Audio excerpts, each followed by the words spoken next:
Hello po kasaka. Ito po yung ginagawa kanina. Ito, ina-splice ko yung dulo para madaling hawakan. Tapos, ito naman, ginawa ko. Sinutan ko ng mga ganito. 1 meter ang interval nito, 1 meter. Mahaba ito. Bali 30 meters. Yan, ganito. Ito po, pagkatapos namin anihin pala doon, susukatin namin yung mga hangganan.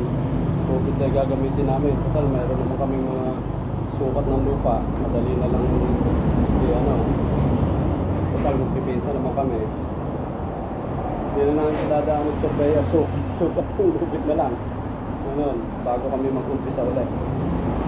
So, ito nga. Ito yung mini-splice ko kanina. Ito. Hawakan niya. I-ice splice. Madaling hawakan. Kasi papatakin mo mga 30 meters, mahaba rin. Kaya, tapos para hindi makulot, ito ko sinusuot. So, para madali na lang madali na lang kuhanin. Kasi pagka i-ano mo to, kamay-kamay lang, magugulo lang. Ready, susuot mo lang sa ganyan.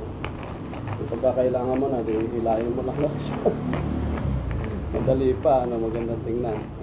Ayan. Kaya kung kayong magsayang ng pera, pupunta kayo ng surveyor. Kung kayo lang naman nagkakaintindihan, sukat tali na lang, basta meron talagang sukat, sukatin nyo na lang, talian, parehas din yun. Ayan ngayon, natapos na.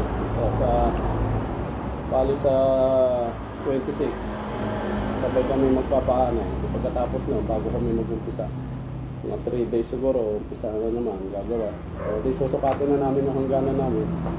Kakaroon na kami ng boundary kasi pipila-pila yun yung pila-pila, lalagyan ng tatambakan ng patasin gano'n, yung tinataanan ko noon, yun, pilapil tawag ko. So yun ang namin para magkakaroon na kami talaga ng tamang hangganan. Yan, ganun lang naman yun, kasimple. Sige po. At ciao po. Doon sa mga followers ko, pakipollow na lang yung channel ko, Kasaka TV.